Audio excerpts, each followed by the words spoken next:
Sanibonani. Nasi isiqeshana esiqoshwe insizwa ngokwambulelo. Isihloko sayo sithi Mizwa yami ake sixoxe.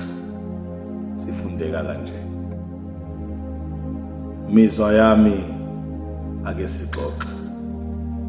Hlala phansi sixoxe nansi indaba. Njengoba usungonise kangaka uyajabula yini? Babe ngakwenzi ngani umuntu onenyama uzonele wena? Umoya wami awunako ukuthula ngenxa yakho.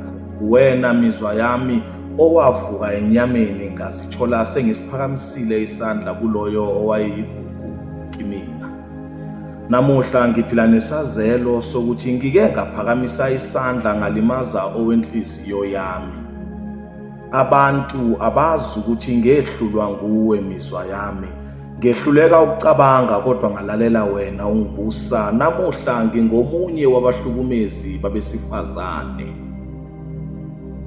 Wawungenziwa ngani umuntu uyiphilele wena? Namuhla nginezingane ezweni likamoya ezingazalwanga emhlabeni ngenxa yakho mizwa yami. Ngike ngalala emtholampilo kumbulwa kwembeswa emashidini amhlophe. Kwakungenxa yakho mizwa ndini. Ukube ngiyazenzela ngabe kade ngakukhipha kumina ngaphakathi ngasala ngingezwa lutho mizwa ndini. Mina nginothando kodwa izwe lingazi nginonya ngokubuswa nguwe. Nginesimilo mina kodwa izwe lazi isoka lamanyala ngokubuswa nguwe mizwa.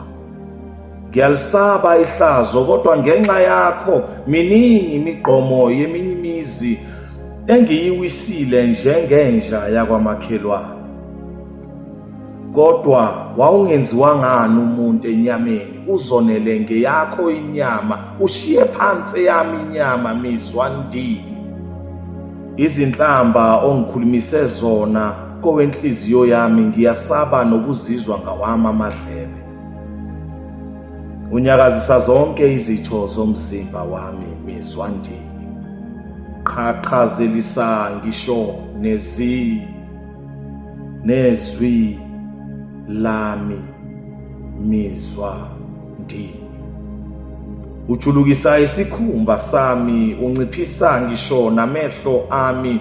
Utshuzisa ngisho namathe ami. Ungikhaliso wengane encane uma usufikile kuphele nya ubudoda kimi. Ubhidliza imizi uhlukanisa abazalanayo. Ubulala uthando oluvukayo kwababili. Kahle kahle awuyiphileli ngani wena usiyeke thina mizwa ndini. Wake wasilaya owazala wena wasiqedelela mhlazane ekufaka ekufihla ngaphakathi kithina. Ngamandla akho mizwa ungenza ngizizwe ngifudumele. Uphinde ngawo lawo mandla ungenze ngizisole sengizizwa ngizwela amakhaza emzimbeni munye.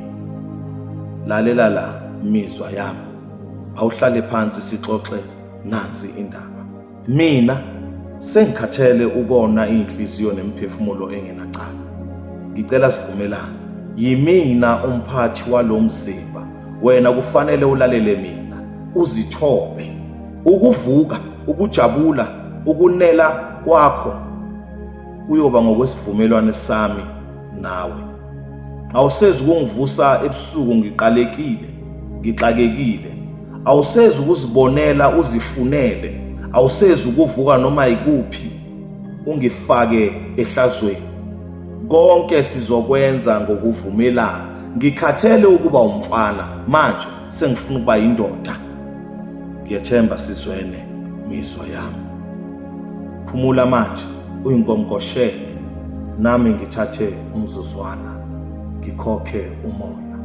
IsiZulu sithi ukuhlehla kwenqama kungukuthatha amandla. Lesi siqeshana siqoshwe insizwa ngokwambulelwa. U-Andy Mthiya.